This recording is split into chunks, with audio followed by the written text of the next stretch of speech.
저희가 계속해서 요나서를 살펴보고 있습니다. 요나에 대해서 살펴보고 있는데요. 요나서 지난주에 이어서 3장에 이어서 4장을 좀 살펴보길 원합니다. 여러분도 오늘 투표는 하셨습니까? 네, 다들 투표는 하셨죠? 여러분 정치가 중요할까요? 안 중요할까요? 네, 정치는 중요합니다. 정치는 우리 사회에 미치는 영향이 많이 큽니다.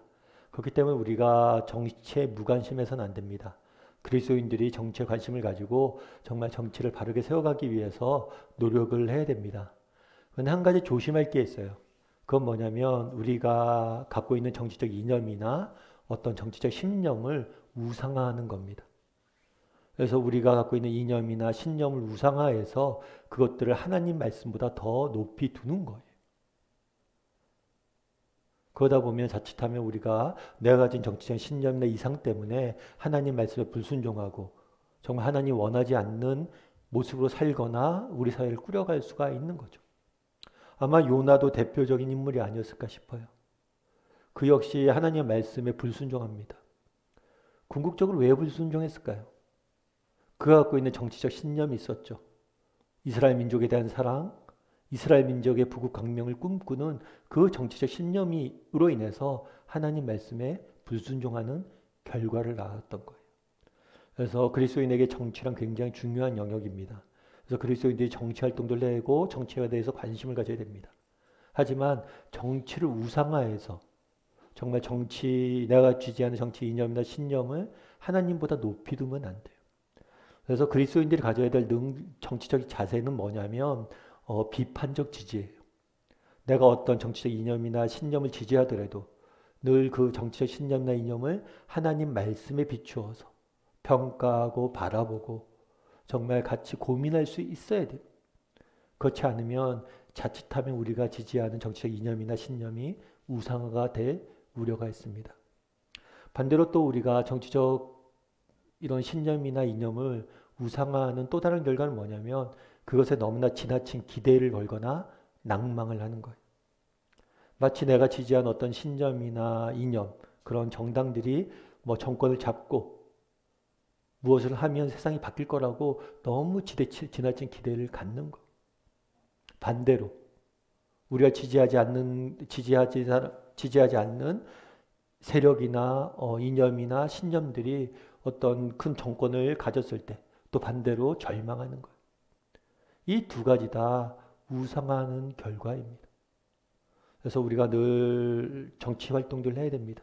하지만 늘 비판적 지지라는 기본적인 자세를 갖고 정치 활동을 해야 되고 어떤 선거 결과나 이런 것들이 나왔을 때 그런 것들과에 너무 큰 기대나 너무 큰 절망을 하지 말고 선거 기간을 통해서 그랬던 것처럼 여전히 하나님 나라의 주권과 하나님의 주권과 섭리를 기억하며 나라 민족을 위해서 한결같은 마음을 기도하는 것. 그런 자세가 우리가 그리스도인들이 정치와 선거를 대하는 중요한 자세가 아닐까 싶습니다. 그래서 여러분들 오늘도 마찬가지예요. 또 우리가 오늘 수요 모임을 통해서 하나님 말씀을 보고 또 나라 민족을 위해서 기도할 겁니다. 여전히 주권과 섭리는 하나님 앞에 있고 이 나라의 주권 하나님 앞에 있음을 기억하고 늘 하나님께 정말 나라 민족을 위해서 한결같이 한 마음으로 정말 기도할 때 하나님께서 이 나라 민족을 더 아름답게 세워갈 수 있을 줄이라 믿습니다. 그런 마음으로 우리 이 시간 함께 하나님 말씀 보고 또 하나님 앞에 찬양하고 기도하고 나가는 시간이 되었으면 좋겠습니다. 오늘 우리가 읽은 4장 1절에 보면 이렇게 되어 있습니다. 우리 4장 1절 말씀을 같이 한번 읽어보았으면 좋겠습니다. 한 목소리로 읽도록 하겠습니다. 같이 읽겠습니다. 요나가 요나가 매우 매우 싫어하고 싫어하고 성내며. 성내며. 4장 1절은 요나가 매우 싫어하고 성냈다라고 기록하고 있습니다. 그런데 여기서 싫어하다는 것은 뭐냐면 악한 것으로 여겼다는 거예요. 악으로 생각했다는 거예요. 그리고 성냈다는 것은 분노했다는 거예요. 그렇다면 왜 요나는 분노했을까요? 도대체 무엇을 악한 것으로 여겼을까요? 그것은 우리가 지난 시간에 살펴본 3장의 이야기를 좀 살펴봐야겠죠. 3장에서 요나는 하나님 명령에 순종하여서 두 번째로 복음을 전하러 니느웨로 갑니다. 근데 놀라운 것은 니느웨에 가서 복음을 전했는데 니느웨 사람들이 다 회개하는 거예요. 그 사람들이 다 믿었어요. 얼마나 놀라운 일입니까? 정말 요나가 전하자마자 복음을 믿었어요. 뿐만 아니라 그 회개의 속도가 회개의 진정성이 진심이었고 전국적인 거였어요. 남녀노소를 불문하고 다 회개했던 거예요. 전국적인 회개 운동이라는 거예요. 내가 말씀을 전해서 그 복음의 열매들이 나타난 거죠. 그러면 사실은 말씀을 전한 사람 입장에서는 얼마나 신났겠어요. 그런데 이상하게도 요나는 자기가 말씀을 전했고 이 사람들이 회개를 했음에도 불구하고 전혀 기뻐하지 않아요. 오히려 그것을 악한 것으로 여기고 분노했다고요. 그다음 도대체 왜 요나는 이렇게 악한 것을 여기고 분노했냐는 거예요. 이에 대해서 요나는 바로 자기가 이렇게 여긴 이유에 대해서 설명을 합니다. 우리 2절과 3절 말씀을 같이 한번 읽어보았으면 좋겠습니다. 같이 읽도록 하겠습니다. 여호와께서 기도하여 이르되 여호와여 내가 고국에 있을 때 이러하겠다 말씀하지 아니하였나이까. 그러므로 내가 빨리 다시스로 도망하였사오니 주께서는 은혜로우시며 자비로우시며 노하기를 더디하시며 이내가 크시사 뜻을 돌이켜 재앙을 내리지 아니하시는 하나님이신 줄을 내가 알았음이니이다. 여호와여 원하건대 이제 내 생명을 거두어 가소서. 사는 것보다 죽는 것이 더 나음이니이다 하니. 요나가 답해요. 뭐라고 답했냐면 옛날 얘기부터 꺼내는 거죠. 너 도대체 왜 그러냐 요나야. 그랬더니 요나가 옛날 얘기부터 꺼내는 거예요. 어떤 얘기부터 꺼내요? 하나님께 당신이 처음에 저에게 니느웨로 가라고 명령하지 않았습니까? 그때 제가 불순종했습니다. 왜 불순종하지 않았습니까? 불순종한지 아십니까? 이렇게 될 줄 알았습니다. 내가 가서 말씀을 전하면 이들이 회개할 줄 알았습니다. 내가 그래서 불순종했던 겁니다. 요나는 이야기하는 거예요. 정말 이게 합당하지 않다. 이들이 회개하는 게 나는 기쁘지 않다는 거예요. 이들이 회개하는 것을 보느니 내가 죽는 것보다 낫다는 거예요. 그런데 3절에 보면 되게 멋지게 표현을 해요. 요나가 뭐라고 되어 있냐면 그러면 내가 빨리 다시서 도망하였사오니 주께서는 은혜로우시며 자비하시며 노하기를 더디하시며 이 은혜가 크시사 뜻을 돌이켜 재앙을 내리지 아니하시는 하나님이신 줄을 내가 아니라. 멋진 표현이죠. 하나님이 어떤 분이세요? 은혜로우시고 자비하시고 노하기를 더디하시고 정말 인애가 크시고 뜻을 돌이켜 재앙을 내리지 아니하시는. 이거는 시편에도 나와 있는 말씀이에요. 이스라엘 역사상 많은 이스라엘 백성들이 선조들이 고민하고 갈등하고 깨달은 하나님이 어떤 분이신지에 대한 고백이에요. 너무나 멋진 고백이죠. 그런데 문제는 뭐냐면 대상이에요. 하나님은 인애하고 자비로워야 돼요. 다만 우리에게 자비로워야 되지 니느웨에 대해서 이렇게 자비로우면 안 된다는 거예요. 그래서 요나는 무엇을 선택합니까? 3절 관부에 보면 내 생명을 거두어 가소서. 내가 사는 것보다 죽는 게 낫다? 그럼 도대체 요나는 왜 이렇게 니느웨가 회개하는 것을 기뻐하지 않고 아니요 안 싫어할까? 왜 요나는 이렇게 니느웨가 기뻐하는 것을 싫어할까?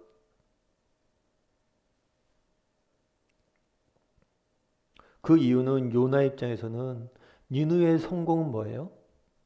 곧 이스라엘의 불행이에요. 당시 니느웨는 이스라엘을 정치적으로 괴롭히고 있었습니다. 이스라엘 침공했고 이스라엘을 괴롭히고 있었어요. 그러니까 니느웨가 성공하는 건 곧 이스라엘 나라의 쇠퇴를 의미하는 거예요.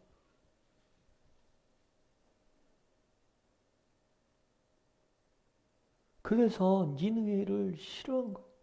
니느웨가 회개하고 성공하는 게 싫은 거예요. 잘 되는 게 싫은 거예요.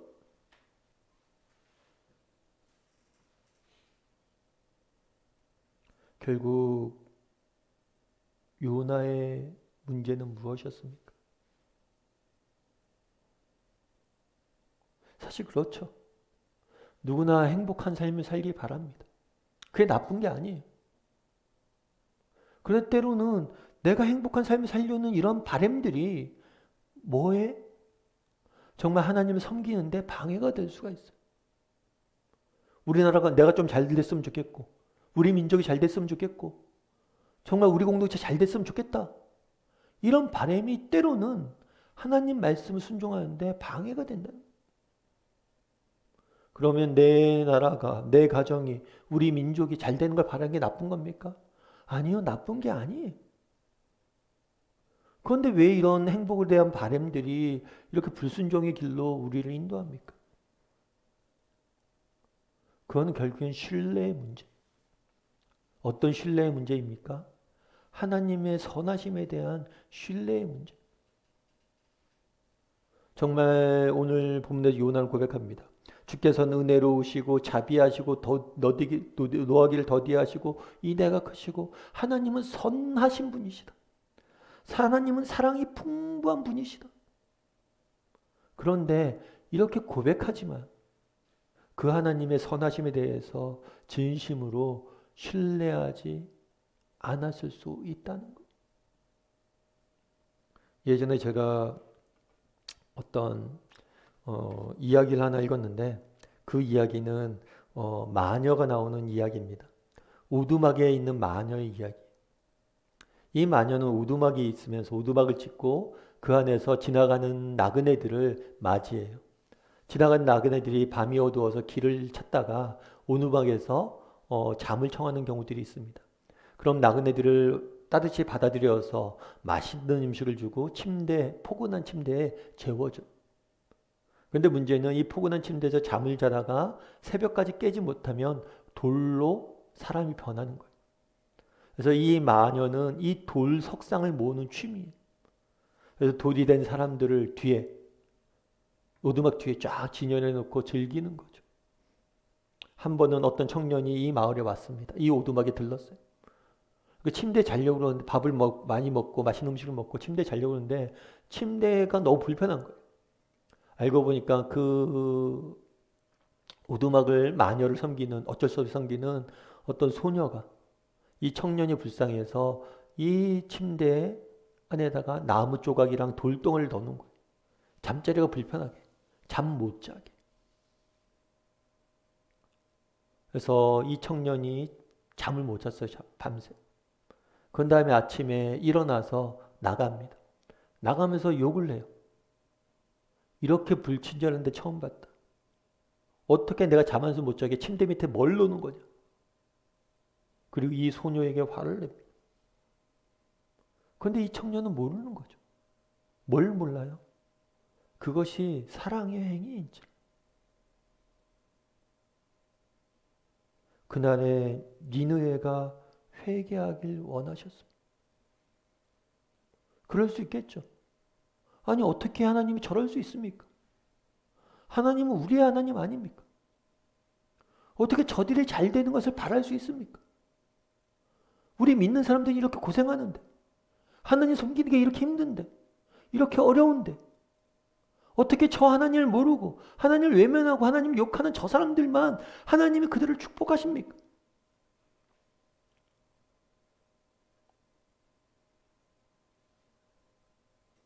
그런데 어떻게 알겠어요?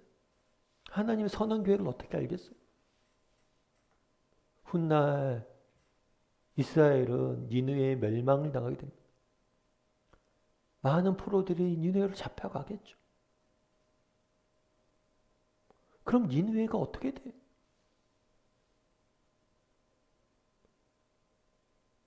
어쩌면 이스라엘 백성들을 위해서 요나를 미리 보낸 거예요. 그런 정말 멸망, 그런 미래에 대한 나쁜 결과를 막기 위해서 요나를 먼저 보낼 수 있는 거예요.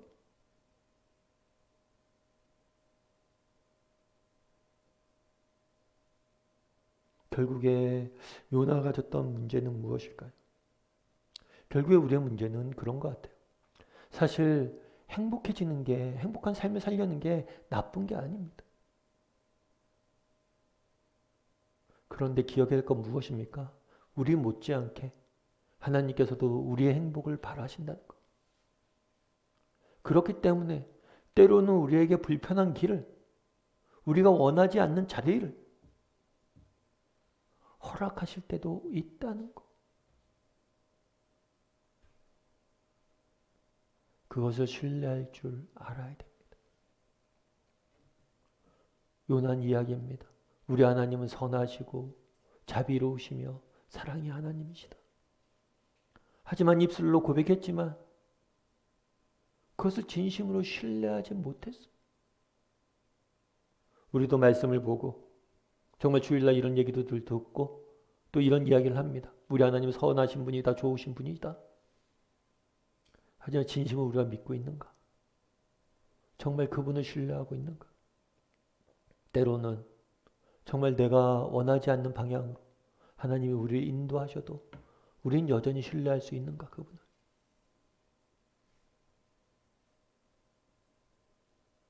바라기는 우리 다음의 식구들이 정말 하나님을 신뢰할 줄 아는 사람이 되었으면 좋겠어요. 정말 어떤 형편, 어떤 상황 속에서도 정말 내 뜻과 다른 방향으로 하나님 우리를 인도하시더라도 하나님 온전히 의지하고 신뢰할 줄 아는 저와 여러분이 되기를 주님의 이름으로 소원합니다. 4절과 5절 말씀을 같이 한번 읽어보았으면 좋겠습니다. 4절과 5절 말씀을 같이 읽도록 하겠습니다. 같이 읽겠습니다. 여호와께서 이르시되 내가 성내는 것이 옳으냐 하시니라. 요나가 성읍에서 나아가서 그 성읍 동쪽에 앉아 거기서 자기를 위하여 초막을 짓고 그 성읍에 무슨 일이 일어난가를 보려고 그 그늘 아래 앉았더라. 하나님께서 질문해요. 요나가 니네 백성들이 회개하는 것을 봅니다. 그걸 너무 싫어하고 분노해요. 화가 나요. 그러나 하나님 앞에 기도합니다. 내가 이렇게 될 줄 알았다. 차라리 절 죽여주십시오. 이 꼴은 못 보겠습니다. 그러자 하나님이 뭐라고 얘기해요? 네가 왜 분노하느냐? 네가 왜 분노하느냐? 라고 묻죠. 너 왜 이렇게 화났니? 라고 물어요. 물론 하나님께서는 요나의 마음을 알았습니다. 요나의 심정을 알았어요. 그럼에도 불구하고 확인하고 싶었던 것 같아요. 요나야, 너 왜 그래? 그런데 재밌는 것은 요나는 이에 대해 답하지 않습니다. 그리고 뭘 해요? 성읍으로 나가서 성읍 동쪽에 앉아서 자기를 위해서 초막을 지었다라고 표현을 해요. 아마 요나 입장에서 그랬던 것 같아요. 보려고 했던 것 같아요. 지켜보려고 했던 것 같아요. 요나가 처음 전한 메시지가 뭡니까? 40일 지나면 니느웨가 멸망할 것이다. 하나님이 너희를 심판할 것이다. 이 메시지를 전했어요. 그러자 니느웨 백성들이 가만히 있어야 되는데, 그래서 나중에 멸망당해야 되는데 회개를 한 거예요. 그러자 요나는 지켜보는 거예요. 하나님이 어떻게 하실지. 40일 있다가 하나님 당신이 이 사람들 어떻게 하는지 내가 지켜보겠습니다. 라고 초막을 짓고 밖에 나가서 앉은 거.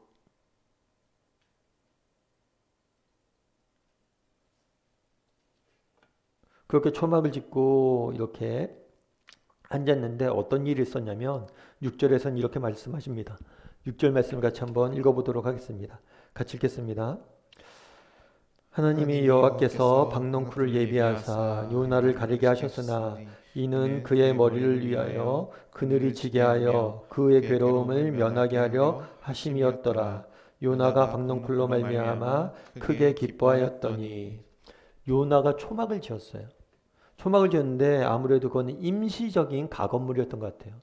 그래서 이런 임시적인 가건물은 그 당시 사막 지방에 있었던 열풍이 있어요. 뜨거운 열과 함께 바람이 부는 열풍이 있는데 그 열풍을 견디기엔 어려웠던 것 같아요. 우리도 가끔 이제 컨테이너로 임시적인 건물을 짓는 경우들 있죠. 근데 컨테이너 건물 같은 경우에는 여름에 무지 덥습니다. 찌죠. 푹푹 찐다고 그러죠. 아마 그런 더위로 인해서 굉장히 고통스러웠던 것 같아요. 그래서 그것들 피하기 위해서 뭘 했냐면 하나님께서 박농쿨을 허락하셨다라고 이야기합니다. 근데 사실 이 박농쿨이 뭔지는 정확히 알 수는 없어요. 그래도 아무튼 수풀인 것 같아요.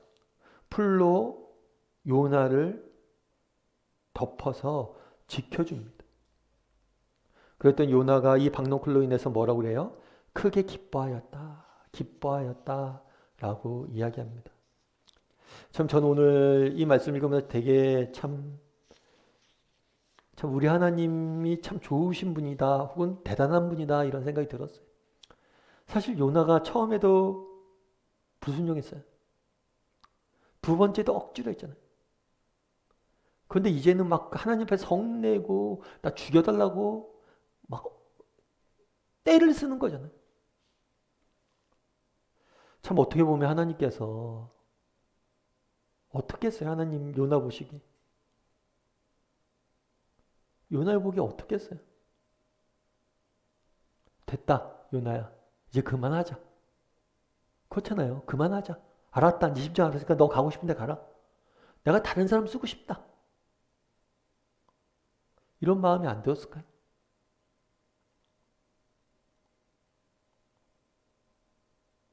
이런 마음이 안 들었을까요?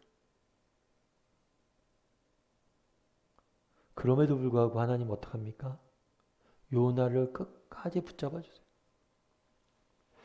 참 우리 인생에 소망이 있는 이유는 뭐예요? 그건 하나님의 선하심.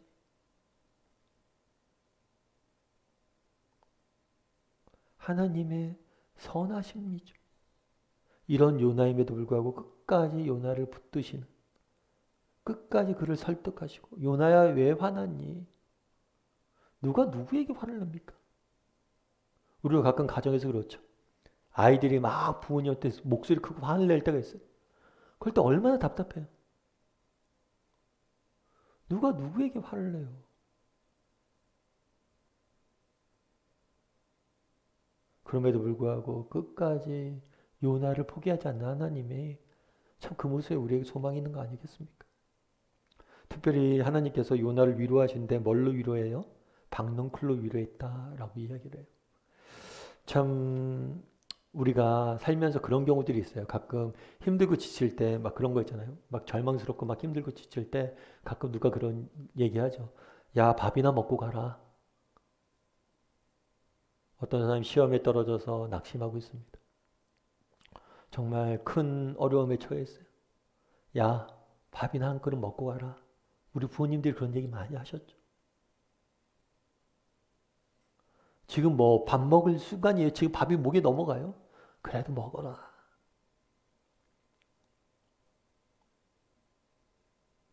사실 우리가 생각하기엔 그렇습니다. 큰 어려움, 큰 절망, 이런 것들 이기는 것은 어떤 대단한 것들을 통해서 이기지 않아요.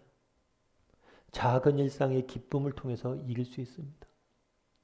우리가 다른 사람을 위로하는 것도 마찬가지. 정말 작은 즐거움, 작은 기쁨들, 이런 걸 통해서 우리가 이길 수 있는 것. 코로나도 마찬가지죠. 사실 코로나로 인해서 사실 지금 얼마나 나라가 어렵습니까? 지금 당장 우리는 물리적 거리두기를 하지요. 근데 여기서 멈추지 않잖아요. 제가 뭐 여러분한테 뭐 전화통화나 만나서 이런저런 이야기, 사는 이야기 들어보면 다들 어려워하세요. 모든 경기가 그렇죠. 지금 당장은 과거에 주문해 놓은 것, 과거에 우리가 약속되어진 것들을 하는 것. 하지만 신규로 뭔가 들어와야지 이후에 또 일할 거 아니에요. 근데 그런 게 전혀 없어요. 앞으로 젊은이들은 더 힘들어질 수도 있어요. 취업할 곳이 없어질 수도 있어요. 올해는 더 심하게. 남아있는 경제적인 문제가 엄청나게 큽니다, 지금. 사실 그런 거 생각하면 답답하죠.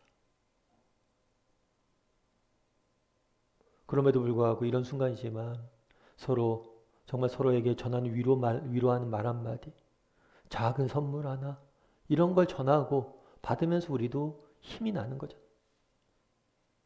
저 오늘 이번 주 주일날 부활절 선물 나누기, 바구니 나누기를 했었는데, 그러면 이렇게 집사님들이랑 이렇게 작은 거지만 이렇게 드리고, 또 감사하다고 이야기하고, 또 이런 과정들을 통해서 우리가 한 공동체고 서로에게 위로가 되고 기쁨이 되는 순간들이 있는 거죠.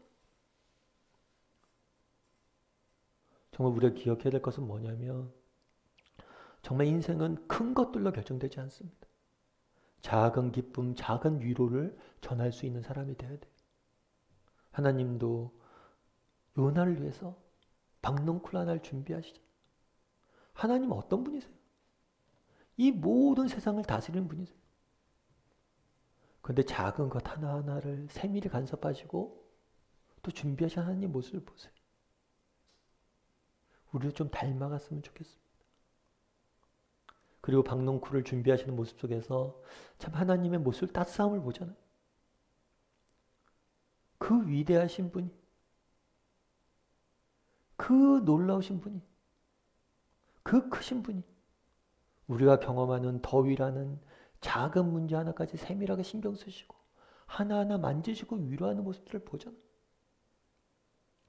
우리가 인생 살다 보면 정말 절망의 순간들이 있을 수 있어요. 요나처럼 정말 다 싫고 하나님 살기도 싫고 죽고 싶습니다. 그런 순간들이 있어요. 그럼에도 불구하고 우리에게 소망이 있는 이유는 무엇입니까? 정말 우리의 이러한 세밀한 마음을 아시고 우리의 삶에 찾아와 주셔서 작은 것 하나하나를 돌보시고 만지시는 하나님이 계시다는 것. 바라기는 우리 다음의 식구들이 이런 정말 하나님의 손길을, 따스한 손길을 맛보고 그것을 우리 이웃에게 또 내 사랑하는 식구들에게, 공동체 가족에게 전할 수 있는 저와 여러분이 되기를 주님의 이름으로 소원합니다. 우리 7절과 8절 말씀을 같이 한번 읽어볼까요? 7절과 8절입니다. 7절과 8절 말씀을 같이 한번 읽어보았으면 좋겠습니다. 같이 읽도록 하겠습니다. 하나님이 벌레를 예비하사 이튿날 새벽에 그 박넝쿨을 갉아먹게 하심에 시드니라. 해가 뜰 때 하나님이 뜨거운 동풍을 예비하셨고 해는 요나의 머리에 쪼임에 요나가 혼미하여 스스로 죽기를 구하여 이르되 사는 것보다 죽는 것이 내게 나으니이다 하니라. 그런데 하나님께서 이 박넝쿨을 준비하셨다가 박넝쿨만 준비한 게 아니었어요. 그 다음에 뭘 준비하셨어요? 벌레를 예비하셨대요. 그리고 이 벌레가 박넝쿨을 갉아먹게 하셨어요. 그리고 그 다음에 박넝쿨을 갉아먹으니까 이 박넝쿨이 이제 상해버린 거죠. 시들어 버린 거예요. 그러자 해가 뜨니까 뜨거운 동풍, 그러니까 사막의 열폭풍이에요. 이 뜨거운 동풍으로 인해서 요나가 정말 더위로 인해서 굉장히 큰 괴로움을 당한 거예요. 여기서 쪼임이라는 것은 때린다는 거예요. 때리다, 치다. 더위가 막 때리는 거예요, 머리를. 그러니까 머리가 부서질 정도로 아픈 거죠. 고통을 당하게 됩니다. 그래서 그랬더니 요나가 뭐라고 그래요? 또다시 뭐라고 얘기해요? 요나가 혼미하여 스스로 죽기를 구하여 이르되 사는 것보다 죽는 것이 내게 나으니이다 하니라. 그렇다면 하나님께서 왜 그러셨을까요? 박넝쿨을 주셨다가 왜 또 벌레를 예비해서 이 박넝쿨이 시들게 하셨을까요? 그것은 하나님께서 이 요나에게 주고자 하는 메시지가 있었어요. 깨달음이 있었어요. 뒤에 우리가 보면 알지만 요나에게 하나님 말씀하세요. 뭐라고 말씀하세요? 야 요나야, 네가 이 박넝쿨 하나 있었다가 사라지니까 너 그렇게 마음이 아프지? 나한테 섭섭하지? 괴롭지? 그런데 네가 이 박넝쿨을 위해서 수고했니? 애썼니? 너 내가 그거 거저준 거잖아. 그런데 그거 없어졌다고 너가 이렇게 화나고 분노하는데 야 저 사람들 보라는 거야. 네가 이 박넝쿨 아끼잖아. 그런데 저 니느웨에는 수만 명의 사람들이 있잖아. 수십만의 사람이 있잖아. 근데 내가 그걸 어떻게 안 아끼겠냐? 네가 박넝쿨 아끼는데 아끼잖아. 그런 것처럼 나는 저 생명들을 아낀다는 거야. 박넝쿨보다 저 생명들이 귀하지 않냐는 거야. 결국에 하나님께서 요나에게 이런 경험들을 하게 하신 이유는 무엇일까요? 요나에게 깨달음을 주기 위해서. 무엇보다도 요나에게 정말 하나님의 마음을 닮아가고 알아가길 원하셨던 것. 이것은 성경의 가장 중요한 원리입니다. 성경을 우리에게 주신, 아니 성경에 나타나는 우리 인생의 가장 중요한 목적이고 사명이. 존 스토트 목사님이란 분이 계세요. 그분은 굉장히 존 스토트 목사님 계신데 그분은 영국의 신학자이자 목회자세요. 그리고 그분은 굉장히 그분이 쓴 글은 많은 사람들의 선한 영향을 많이 미쳤어요. 그만큼 뛰어난, 그래서 20세기 복음주의 운동의 대가로 불렸던 분이세요. 우리나라를 옥하는 목사님보다 훨씬 더 전 세계적으로 영향을 미쳤던 그런 인물이라고 보시면 돼요. 그런데 존 스토 목사님이 88세에 소천하셨는데 그때 이제 마지막으로 돌아가시기 전에 쓴 책이 있어요. 그건 뭐냐면 제자도라는 책이에요. 그 책에서 그 목사님이 그렇게 얘기해요. 나는 젊었을 때 예수를 믿고 나서 궁금한 점이 들었대요.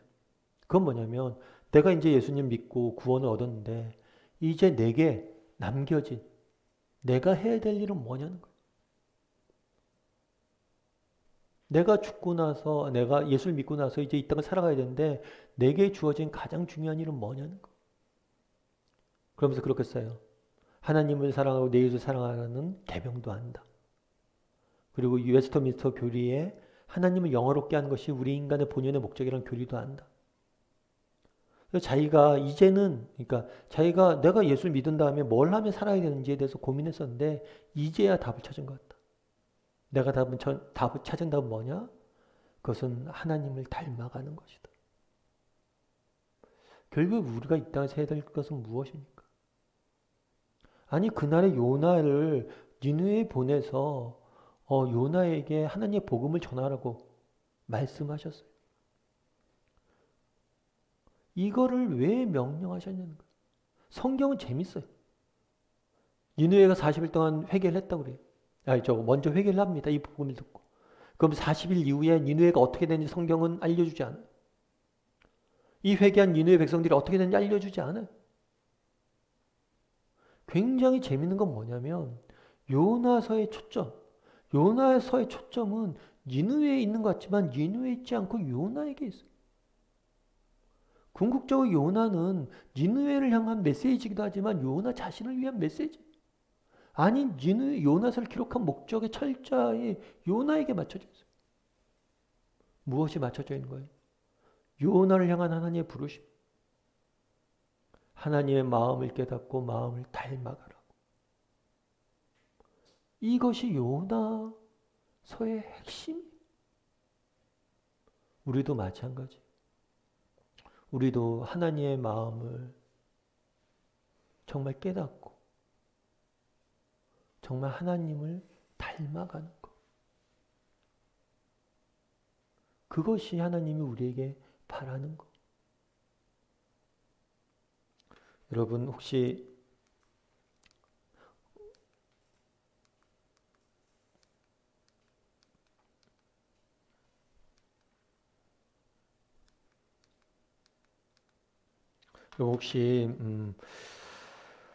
가시나무라는 노래를 아세요? 가시나무 새라는 노래.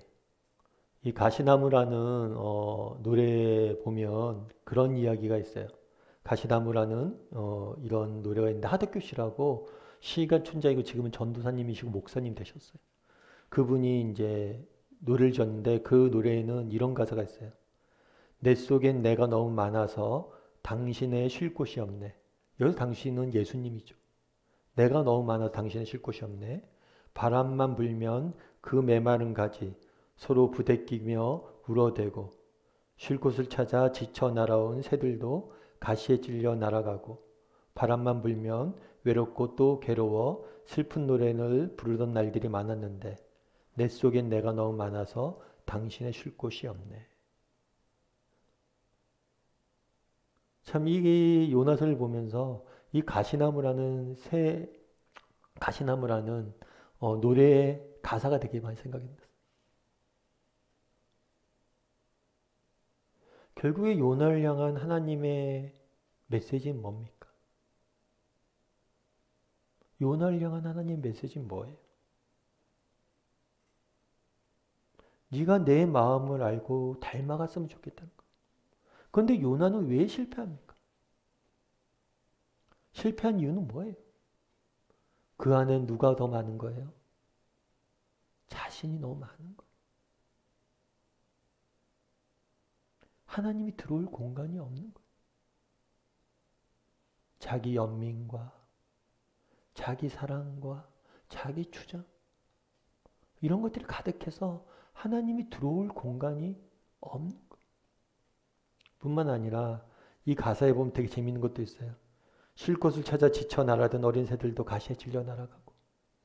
여러분, 우리 안에 내가 가득하면 하나님이 들어올 공간이 없습니다. 뿐만 아니라 사람들이 들어올 공간이 없어요. 그래서 이 가사에 보면 이런 표현도 있어요. 바람만 불면 외롭고 또 괴로워 슬픈 노래를 부르던 날들이 많았는데 왜 인생이 우리가 외롭고 괴롭습니까? 내 안에 내가 가득하기 때문에 하나님이 들어오시지 못하고 사람들이 내 안에 들어오지 못하기 때문에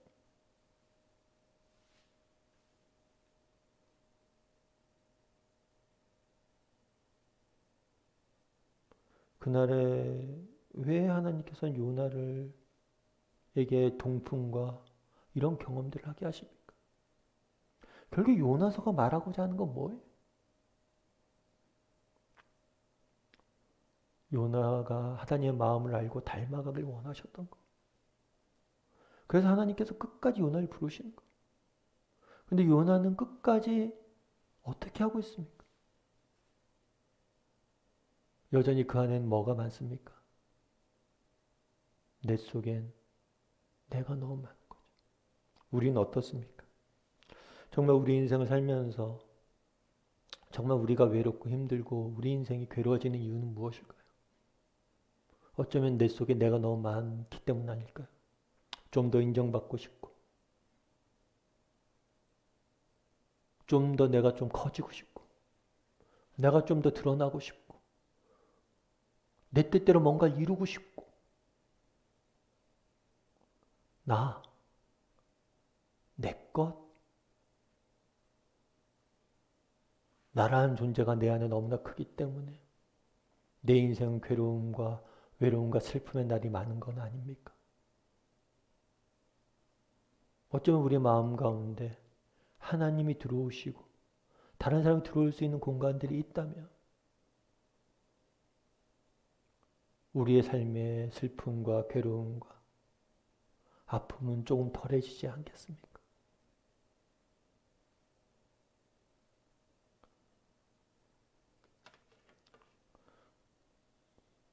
요나서 10절과 11절 말씀 같이 한번 읽어보았으면 좋겠습니다. 같이 읽겠습니다. 여호와께서 이르시되 내가 수고도 아니하고 재배도 아니하였고 하룻밤에 났다가 하룻밤에 말라버린 이 박넝쿨을 아꼈거든. 하물며 이 큰 성읍 니느웨에는 좌우를 분별하지 못하는 자가 12만 명이요 가축도 많이 있나니 내가 어찌 아끼지 아니하겠느냐 하시니라. 요나서의 마지막은 굉장히 이상하게 끝납니다. 어떻게 하냐면 하나님이 이렇게 물어봐요. 요나가 성내니까 야 네가 성내는 게 왜 그러냐. 그러면서 야 네가 박농쿨 하나로 이렇게 아끼는데 여기 얼마나 많은 사람들이 있는데 내가 아끼는 게 당연한 거 아니야? 라고 하나님의 말씀으로 끝납니다. 요나가 이거에 대해서 어떻게 대답했는지 성경은 답하고 있지 않아요. 이제 무엇입니까? 우리가 답해야 될 때입니다. 우리에게 묻는 거. 바라기는 우리 다음의 식구들이 정말 우리가 그동안 요나서를 쭉 살펴봤는데 요나서의 이야기는 결국에 요나를 향한 하나님의 마음이 하나님의 마음을 알고 닮아가길 원하는 하나님의 바람이 요나서에 담겨져 있습니다. 우리도 이 하나님의 마음에 답해야 될 때가 우리에게 답하라고 요나서 묻고 있는 거예요. 너는 어떠냐? 우리는 어떻습니까? 우리는 정말 하나님의 마음을 알고 그 마음을 닮아가길 원하십니까? 혹시라도 내 안에 내가 너무나 많아서 하나님이 다른 사람들이 들어올 공간이 없진 않습니까? 그 결과 우리 인생에 외로움과 괴로움과 슬픔만이 가득하지는 않습니까? 바라기는 우리 다음의 식구들이 정말 우리 마음을 열어 우리 마음에 하나님을 모시고 정말 그분을 닮아가고 그분을 알아갈 수 있는 그런 저와 여러분이 되기를 주님의 이름으로 소원합니다.